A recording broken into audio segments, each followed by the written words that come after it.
Saber, entender, compreender, conhecer, descobrir, ouvir. Bandeirantes acontece.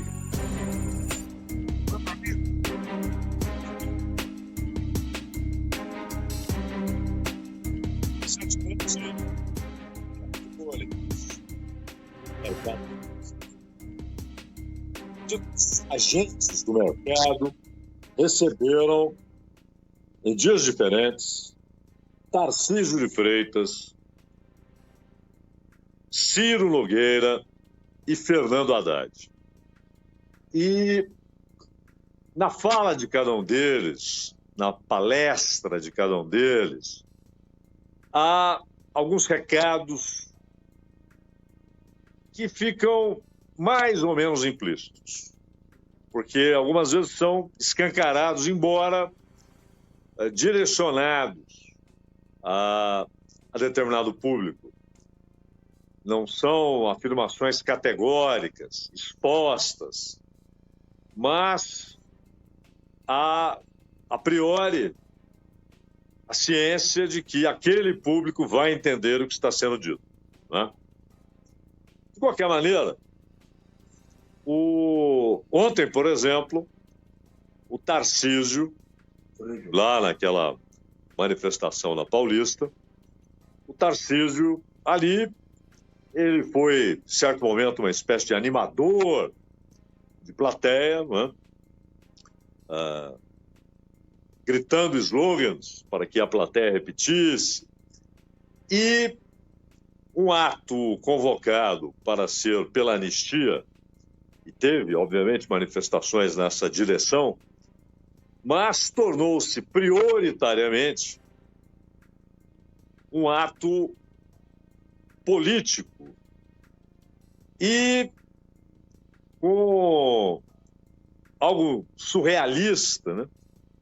Que era exatamente a prioridade que se dava à ideia, e Tarcísio é quem conduz essa linha, de Bolsonaro voltar eleito no ano que vem. Ser eleito no ano que vem e voltar à presidência em 27. Tanto que também, entre os coros que Tarcísio puxou, estava lá o Volta Bolsonaro, né? E ele se vira para o Bolsonaro e diz que o Bolsonaro estava fazendo falta. Houve até um rápido, um breve abraço. Mas o Tarcísio sabe que essa é uma situação improvável. Não é impossível, mas é improvável. E a possibilidade que faz com que não se possa dizer que é impossível, essa possibilidade é ínfima, é desprezível. E aí, em outra situação, conversando com um público que não considera possibilidades desprezíveis, que não aposta, é óbvio, em possibilidades desprezíveis, mas apenas naquilo que tem grande chance de se realizar, falando para um público que olha, inclusive para as eleições, com a tentativa de enxergar algo previsível, então é claro que aquelas pessoas que receberam lá na Faria Lima o Tarcísio, diferentemente do público que estava na Paulista, aquelas pessoas não querem ouvir palavras de ordem, né? Idealizações, e a tentativa de tratar como provável o improvável, como possível o que é próximo do impossível. E mais, como desejável aquilo que, para o público que recebeu Tarcísio na Faria Lima, não é o cenário desejável. E lá, o Tarcísio trata, inclusive, o julgamento do Bolsonaro com uma situação que vai exigir do país atenção excessiva. Interessante que lá ele não tratou o julgamento como uma tarefa a ser enfrentada por razões políticas, a favor daquilo que ele idealiza. Considerando o que ele disse ontem, é o que ele idealiza. Mas lá, ele não tratou como algo a ser enfrentado, algo prioritário. Porque lá está a chave para a realização do que ele idealiza. Não. Ele tratou como um assunto que atrapalha. Que o país deve tratar prioritariamente de assuntos econômicos, administrativos,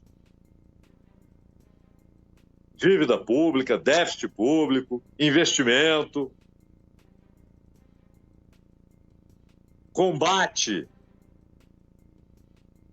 à insegurança pública, à violência. E que, no entanto, lamentou ele, na Faria Lima, as pessoas darão atenção demais, durante esse período, ao processo. E o país discutirá bem menos do que o necessário, na opinião dele, assuntos muito relevantes, muito importantes. Então, o Tarcísio sabe que ontem ele estava idealizando. E lá, antes, uma semana antes, pouco mais, na Faria Lima, falando com outro público que queria ouvir outras coisas, ele tratou dos problemas que ele enxerga, do diagnóstico que ele faz, dos problemas nacionais, não tratou de São Paulo, mas dos problemas nacionais, e das soluções que ele acredita são as adequadas. Atacou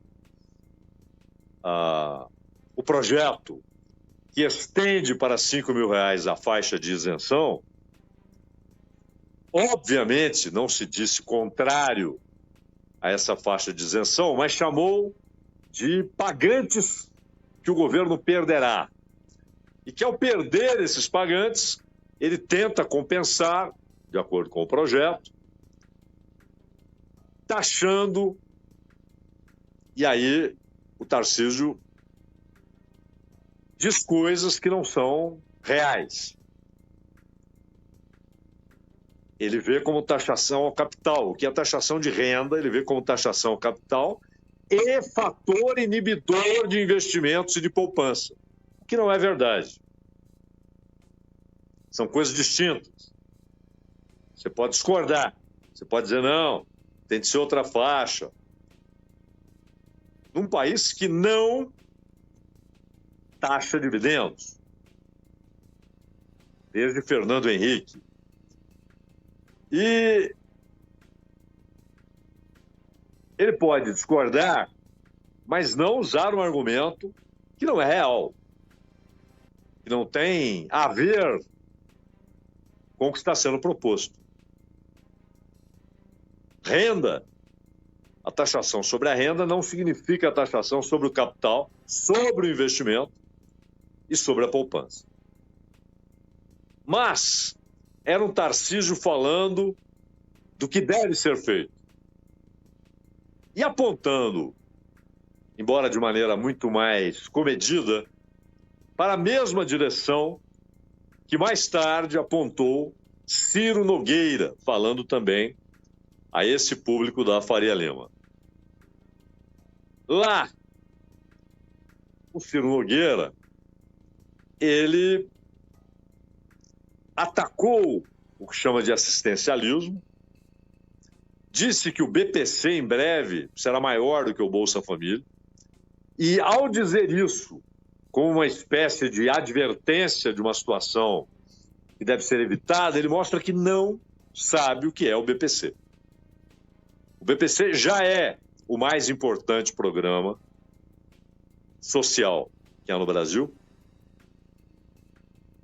E só acontece isso pelo fato de a sociedade brasileira, com muita facilidade, produzir miséria, produzir pobreza extrema, lançar muitos de sua gente para a pobreza extrema, para a miséria.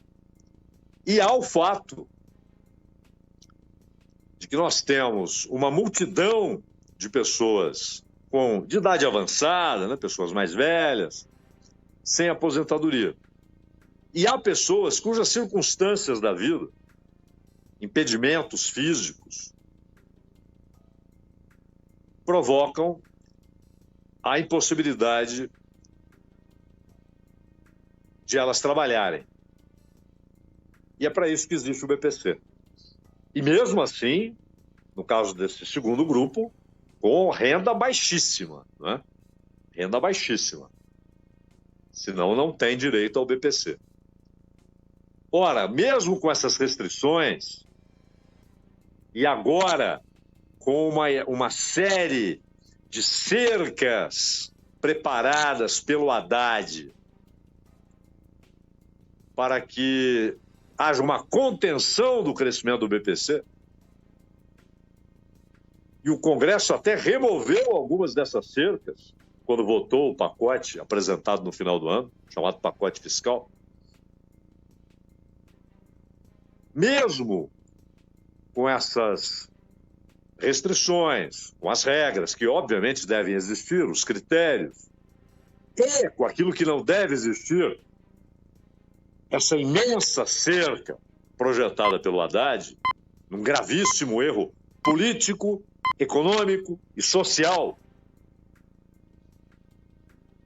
Mesmo assim, o número de pessoas é muito grande, porque a pobreza alcança muita gente no Brasil.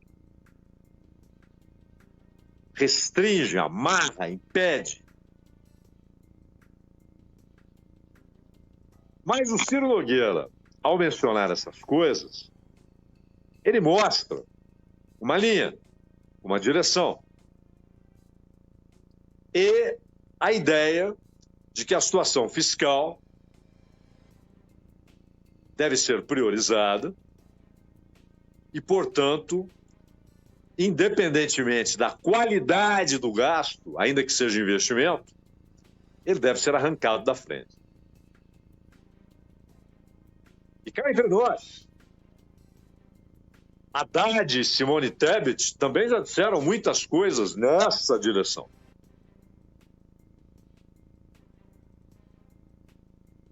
E o Haddad agiu nessa direção, com teto para o salário mínimo inédito, hein?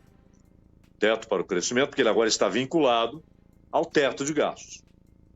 Com a restrição do abono salarial, progressiva ou regressiva, porque a realidade é regressiva, e com o ataque ao BPC, não é? E é interessante notar que quando o Haddad falou, o mesmíssimo público que ouviu Tarcísio e ouviu Ciro Nogueira, o Haddad, ele, com relação a matérias econômicas, ele só discordou abertamente do que o Tarcísio falou sobre imposto de renda, ou seja, a ampliação da faixa de isenção. Porque aí, claro, ele estava defendendo o seu projeto, a sua ideia. E, ao se defender, atacou os argumentos do Tarcísio. Mas não houve, no pronunciamento do Haddad, uma espécie de palestra, não houve discordância significativa, expressiva, incontornável das direções apontadas por Ciro Nogueira e por Tarcísio de Freitas. Mas o Haddad já deu sinais, ali há um recado implícito, de que se Tarcísio for candidato à presidência, o Haddad já mostrou que pretende questioná-lo, ou ele, Haddad, ou o PT, ou o Lula. E o Lula tem dado sinais cada vez mais eloquentes, claros, notórios, de que quer ser candidato à reeleição.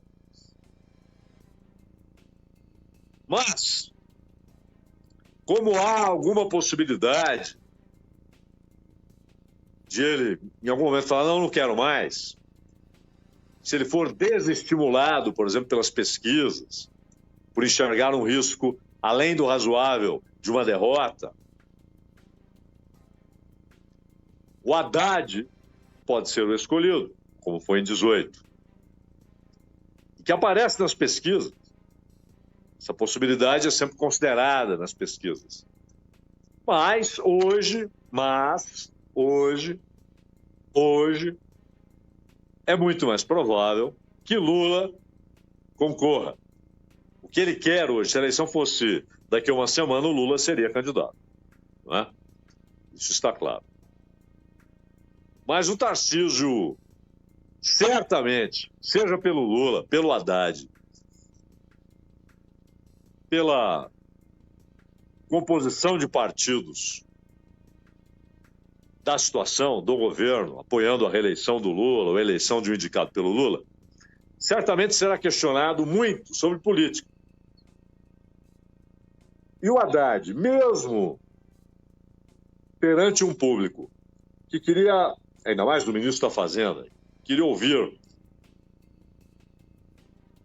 sobre economia, sobre caminhos, opções, o que ele considera ideal, que caminho deve ser tomado, como enfrentar os atuais problemas econômicos.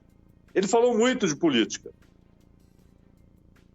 E questionou, inclusive, o apreço de Tarcísio pela democracia. Embora Tarcísio tenha tratado o julgamento de Bolsonaro e de outros muitos como uma distração que deveria ser evitada, que o país deveria cuidar de outros assuntos e dar atenção a outros assuntos,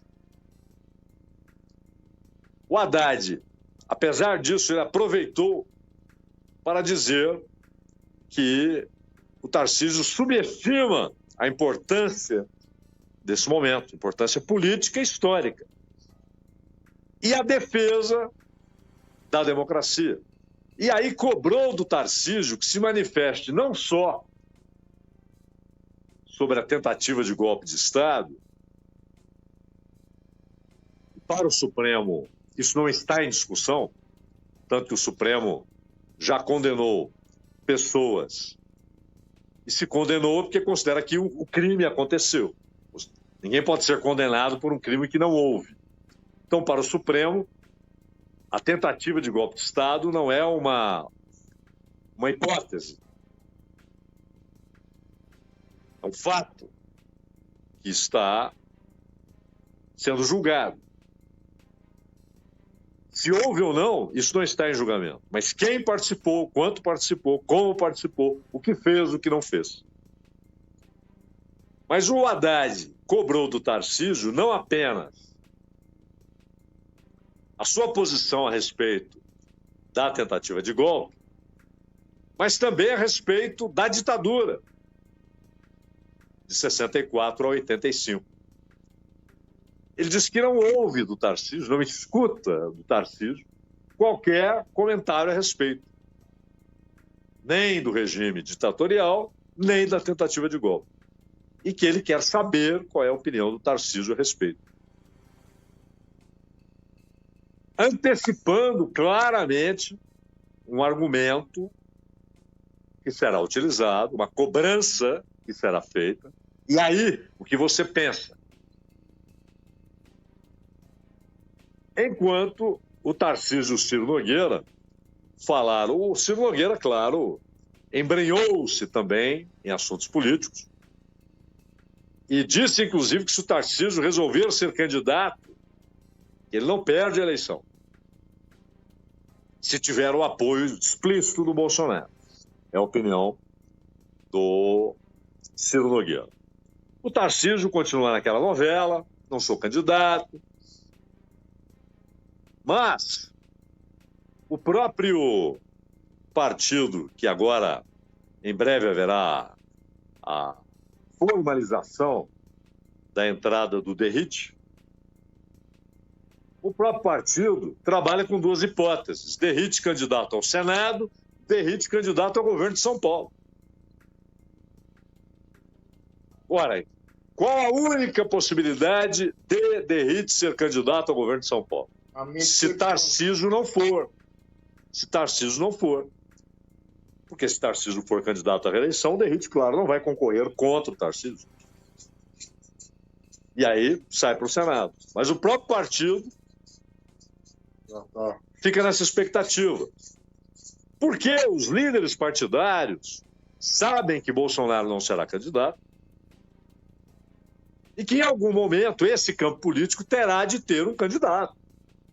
E aquele pessoal que estava ouvindo Tarcísio, e Ciro Nogueira e Haddad gosta menos ainda de incertezas. Quer um cenário claro. E, de certa maneira, cobra essa posição do Tarcísio. Você será candidato a quê?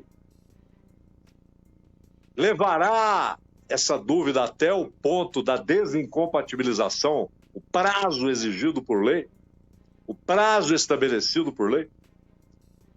Quando aí, se é candidato à reeleição, não precisa sair do governo do Estado. Se é candidato a outro cargo, tem de sair. Ele não pode levar isso até o meio do ano que vem, que é até onde o Bolsonaro quer levar a história de que é candidato. Bolsonaro quer levar até a situação limite de o TSE ter de dizer não, não é candidato. Como Lula, em 2018.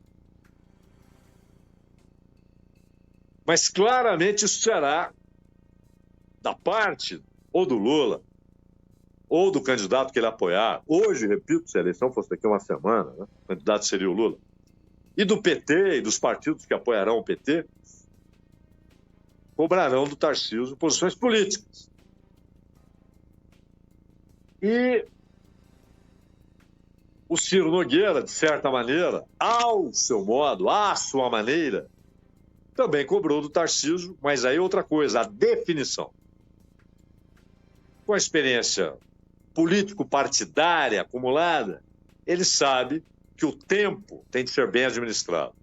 Não pode ser muito cedo, um lançamento assim, não pode ser tarde demais, depois que redes de apoio já foram formadas e financiadores já tomaram posição. Antecipar, como fez o Caiado, e a gente vai falar um outro dia sobre o porquê do Caiado ter se lançado candidato, é algo muito peculiar. As dificuldades que ele enfrenta o obrigaram à antecipação. Até para produzir outras situações, por exemplo, ser um candidato a vice. Mas isso se trata outro dia. Mas o que chama a atenção é que, em seu discurso, em sua fala, em sua palestra, o Haddad não apresentou discordâncias cabais daqueles caminhos defendidos por Ciro Nogueira e Tarcísio, senão especificamente na questão do imposto de renda. Bateu muito mais na posição política de Tarcísio a respeito da ditadura militar e da tentativa de golpe recente. E esse é um ponto que o Lula não conseguirá postergar por muito tempo. Ele rejeitará ou ele apoiará, talvez, um apoio silencioso, o silêncio do consenso, mas ele apoiará ou rejeitará o que disse a Tebet, um apertaço fiscal a ser anunciado depois da eleição, antes da posse. Então, antes do 1º de janeiro de 27, entre a eleição e a posse. O Lula tem de se pronunciar, ele tem de dizer concordo, não concordo, rejeito, repudio, apoio. E o Haddad também. Porque se o Lula for candidato, o Haddad ou será candidato a governo do Estado, ou a Senado, ou a continuar ministro da Fazenda, caso o Lula seja reeleito, ou será ele o candidato à presidência. Mas ele também tem de dizer, concordo com a Tebet, discordo, rejeito, repudio, apoio. O tempo corre. E os teatros, as sugestões dúbias